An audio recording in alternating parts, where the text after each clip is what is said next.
Assalamualaikum warahmatullahi wabarakatuh. Selamat pagi, Bapak Alex dan teman-teman K3 S1 Akuntansi Angkatan 2020. Di sini kami dari kelompok 5 izin untuk memaparkan materi mengenai mengembangkan ide penelitian untuk mata kuliah metodologi penelitian akuntansi di pertemuan kedua.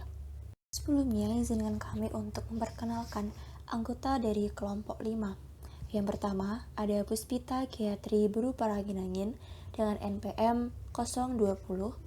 Lalu ada Nungki Finalia dengan NPM 076. Kemudian Vela Ardina Cahyani dengan NPM 081. Lalu Ilyas Febrian dengan NPM 088. Dan Daniswara Nursyahbani dengan NPM 141.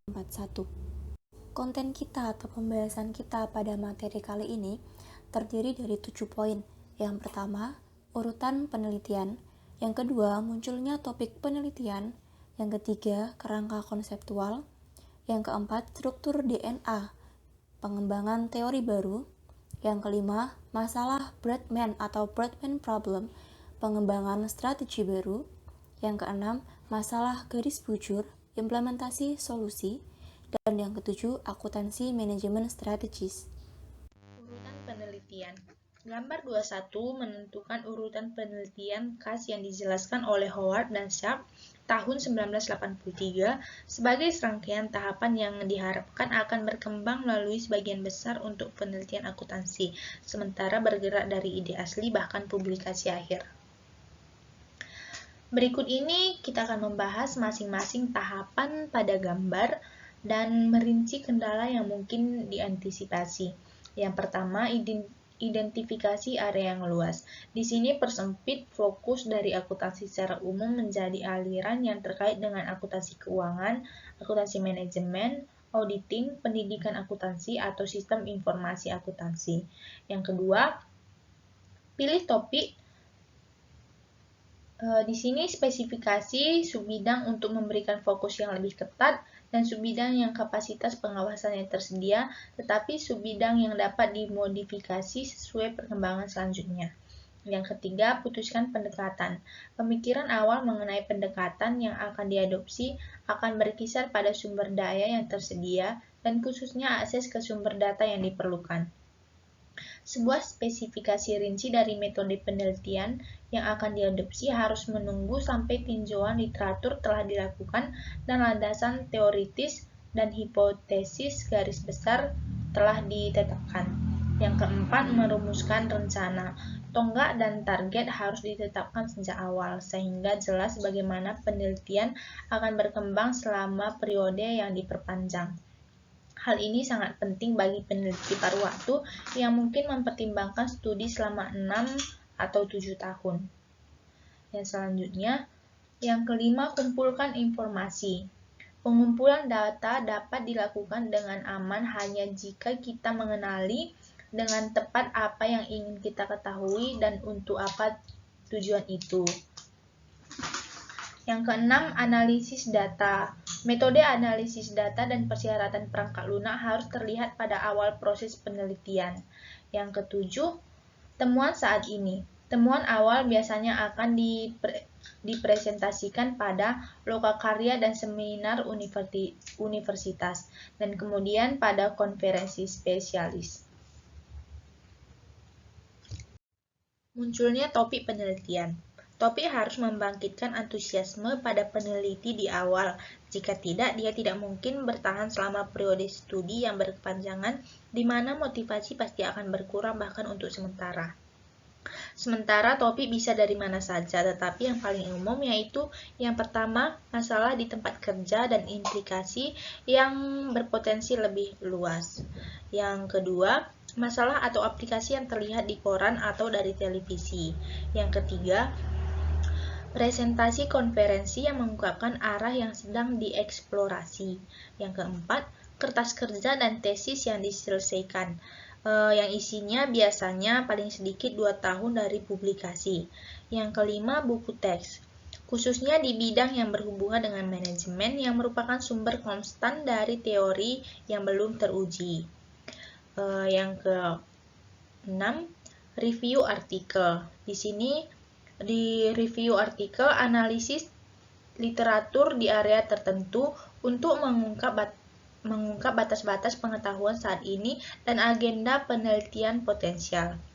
Yang ketujuh, tinjauan monografi juga membantu. Seperti Foster's tahun 1986, buku yang sangat bagus yang sayangnya tidak pernah diperbarui sejak saat itu edisi kedua ini. Yang ke-8 atau terakhir, artikel jurnal yang dirujuk. Artikel jurnal yang dirujuk terutama bagian akhir mengungkapkan kekurangan dalam penelitian yang ada, kesenjangan dalam pengetahuan dan peluang penelitian tersebut. Kerangka konseptual. Bagian berharga dari proses perencanaan awal adalah pengembangan representasi konseptual dari proyek penelitian. Hal ini dapat membantu untuk memperjelas hubungan penting dan kebutuhan untuk mendukung teori, variabel penjelas dan intervensi serta demonstrasi sebab akibat. Dalam kerangka konseptual terdapat dua pendekatan. Yang pertama yaitu pendekatan induktif dan pendekatan deduktif. Pendekatan induktif di mana teori baru dikembangkan atas dasar pengamatan segar atau seperti yang paling umum terjadi dalam ilmu keras seperti astronomi. Yang kedua yaitu pendekatan deduktif, di mana teori memberikan dasar untuk pengujian pengamatan empiris dan yang merupakan bentuk paling umum dari penelitian akuntansi positif. Kemudian karakteristik didefinisikan teori ilmiah dari Popper 1959. Yang pertama yaitu teori mampu melakukan pengujian empiris. Yang kedua ilmuwan dan peneliti harus berusaha keras untuk memasukkan teori yang masih harus dibantah. Yang ketiga, kemajuan ilmu pengetahuan sebagai proposisi yang dipalsukan tertinggal, meninggalkan inti dari teori yang masih harus dibantah. Skema konseptual dasar menyediakan alat yang ampuh untuk pemeriksaan hubungan sebab akibat dalam lingkungan positif dengan menetapkan variabel-variabel utama yang menarik dan faktor-faktor lain yang berpotensi berpengaruh. Kita dapat membentuk kesan yang lebih baik tentang luasnya masalah. Kemudian struktur DNA, pengembangan teori baru. Berdasarkan James D. Waston 1968, The Double Helix atau selanjutnya difilmkan sebagai Life Story memberikan deskripsi yang brilian tentang proses penemuan yang menarik dalam penelitian ilmiah, bahkan jika pendekatan yang diadopsi agak tidak ortodoks. Yang kedua, pengembangan teori dan pemodelan konseptual dari deduktif sistematis berdasarkan temuan empiris orang lain dilakukan dalam lingkungan kompetitif di mana hadiah utama untuk memenangkan perlombaan adalah hadiah Nobel. Selanjutnya adalah masalah Bradman atau Bradman Problem, pengembangan strategi baru. Di sini, Bradman dia adalah sebuah fenomena. Donald Bradman mencetak begitu banyak skor lari dengan sangat cepat, sehingga ia memungkinkan untuk memenangkan permainan hampir seorang diri. The Bradman Problem dirinci oleh Lawrence Lewis dalam bukunya The Bodyline Controversy dan menyajikan pertanyaan penelitian yang menarik, menyelidiki sejumlah alternatif yang mungkin memberikan solusi yang berhasil. Terdapat 5 poin untuk pengembangan strategi baru berdasarkan Bradman. Nah, yang pertama, mengubah kondisi bermain. Di sini memang Bradman sendiri dia adalah sebuah permainan. Nah, dengan mengubah kondisi bermain, kita asumsikan bahwa dia adalah permainan kriket yang dimainkan di gawang yang keras dan permainan yang sangat cepat. Sehingga jika blower tidak mengambil wicket dalam beberapa over pertama, ketika bola masih berayun, maka mereka mungkin memiliki banyak overs untuk ball sebelum mereka mendapatkan bola pengganti, di mana pada saat itu 200 pelari telah dicetak. Gawang terbuka dan terkena elemen setelah permainan dimulai dan bisa menjadi tidak dapat dimainkan saat lapangannya masih basah. Nah, wicket di sini memberikan solusi yang mungkin untuk masalah tersebut karena Batman sama sekali tidak produktif di Wicked.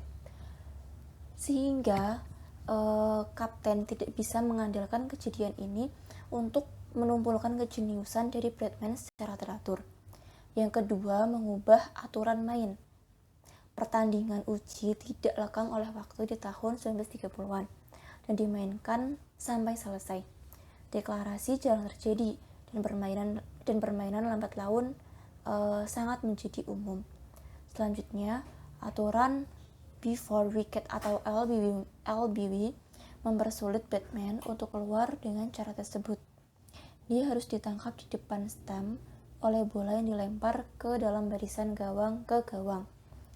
Pengurangan waktu bermain yang ditentukan menjadi 5 atau 4 hari akan mengurangi permainan secara lambat dan menumpulkan dampak dari konten Batman yang kurang berbakat untuk menempati lipatan, tetapi tidak akan mempengaruhi Batman. Dan strategi yang ketiga, mengganti bowling. Bowler saling berusaha untuk membatasi Batman dengan bowling di luar tunggul kaki, seolah-olah untuk memotong tembakan samping, tetapi juga untuk membatasi bowling on drive melalui jarak pendek. Oleh karena itu, seorang bowler yang akurat dapat menekan tingkat skor dengan menjaga batsman untuk menangkis tunggal di busur antara penjaga gawang dan kaki persegi. Nah, akibatnya seluruh permainan diperlambat ke kecepatan siput. Strategi keempat, mengubah penempatan bidang. Strategi yang lebih disukai adalah dengan menempatkan semua fielder di ruang yang tertutup rapat dan memiliki bowler memberikan garis yang panjang yang memaksa batsman untuk memainkan bola di sana. Nah, strategi yang kelima atau yang terakhir, memperkenalkan serangan bodyline. Batsman akan cenderung menangkis bola secara defensif untuk ditangkap di ring perangkap kaki penangkap dekat. Nah, jika mereka mencoba menyerang dengan memasukkan bola ke dalam lapangan, mereka akan menjadi mangsa sejumlah fielder yang lebih dalam di sisi kaki dan di belakang gawang. Dari kelima strategi tersebut, jika kita kaitkan dengan penelitian, dengan pengembangan ide, maka dalam proses untuk mencapai sebuah ide baru, kita perlu memainkan strategi-strategi yang menurut kita itu tepat untuk kita mainkan di sini.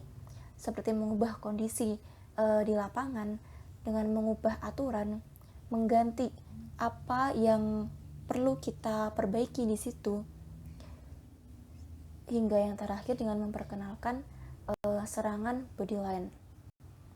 Seperti pada kasus dari masalah Batman yang sudah dijelaskan tadi. Masalah bujur menerapkan solusi. Pengukuran bujur di laut memerlukan pengukurannya akurat baik waktu di lokasi saat ini maupun di meridian Greenwich atau titik dasar serupa lainnya. Perbedaan waktu memungkinkan perhitungan pemisahan geografis karena revolusi 24 jam bumi merupakan putaran 360 derajat sehingga perbedaan waktu 1 jam merupakan 15 derajat bujur, di mana 1 derajat bujur setara dengan 68 mil di Khatulistiwa.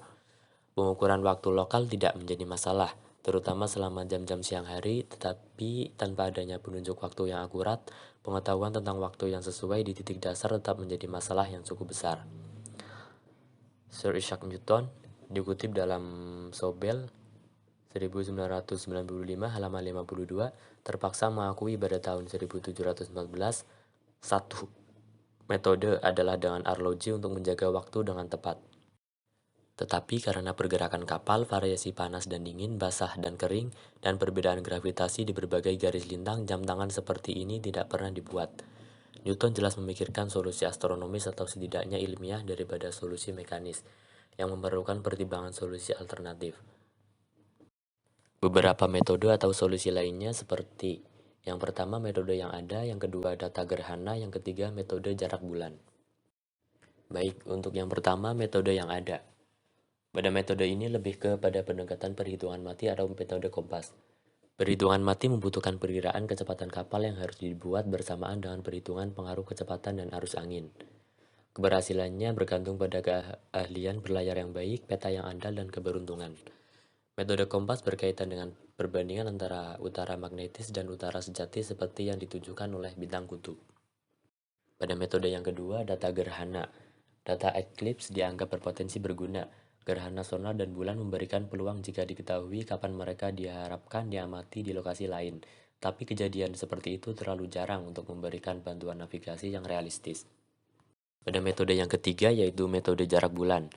Metode ini melibatkan pengukuran jarak antara bulan dan matahari di siang hari dan antara bulan dan bintang di malam hari. Pada metode jarak bulan, terbukti menjadi sarana yang mungkin secara teoristis untuk menghitung garis bujur secara akurat. Dia buat lebih praktis dengan penemuan kuadran pada tahun 1731 untuk mengukur ketinggian dan jarak antara bulan dan matahari pada siang hari dan bulan di malam hari. Namun pengukuran aktual terkadang terbukti tidak mungkin karena berbagai alasan, seperti kondisi cuaca yang menyebabkan kabut atau awan tebal, bulan begitu dekat dengan matahari, kemudian bulan berada di sisi bumi yang berlawanan. Baik, di sini saya akan menjelaskan mengenai akuntansi manajemen strategis. Dalam lingkungan akuntansi, kita dapat mengamati identifikasi, definisi, dan solusi untuk masalah bisnis praktis. Solusi yang memerlukan spesifikasi, hati-hati dari pertanyaan penelitian, pengembangan hipotesis, dan strategi implementasi alternatif. Menurut John Harvey Jones pada tahun 1992 dan Mosey pada tahun 1990 mengenai pemecah masalah terkenal dari serial televisi Eponymous merinci pendekatan terhadap penyelidikan masalah praktis dalam situasi bisnis nyata. Harvey Jones tampaknya mengembangkan model sistematis selama seri pertama untuk aplikasi di seri kedua atau pemecah masalah. Inti dari model ini adalah spesifikasi pertanyaan penelitian mendasar dan didasarkan pada analisis laporan keuangan yang dipublikasikan dan di pengamatan empiris terhadap situs tersebut. Menariknya, spesifikasi pertanyaan penelitian ini jarang bertepatan dengan spesifikasi CEO organisasi yang bersangkutan. Pada gambar 2.8, yaitu menjelaskan mengenai pendekatan Harvey Jones untuk pemecahan masalah. Untuk akun yang dipublikasikan berisi tentang data bersejarah, pria top adalah sasaran, lantai toko adalah audit situasi, menguji hipotesis adalah pembandingan dan strategi, untuk menerapkan solusi, yaitu adalah solusi. Tahapan analisis yang digambarkan pada gambar 2.8 menghasilkan kerangka kerja yang lebih umum untuk solusi bisnis dan peluang peningkatan pada gambar 2.9. Gambar 2.9 berisi tentang proses umum atau urutan peningkatan. Untuk yang pertama ada tujuan, yaitu tujuan perusahaan kongruen dengan target atau ukuran pada setiap tahap rantai nilai. Untuk yang kedua, audit situasi yang berisi tentang analisis dampak keuangan atau kompetisi atau pemasaran atau lingkungan. Untuk yang ketiga, pembandingan, analisis serupa dari kinerja pesaing untuk menentukan area kekuatan dari keandalan relatif. Untuk yang keempat, yaitu berisi tentang alternatif strategi, itu merumuskan atau menerapkan strategi ofensif atau defensif yang optimal. Untuk yang kelima, ada evaluasi prestasi yang berisi tentang pemantauan dengan langkah-langkah keuangan atau non-keuangan.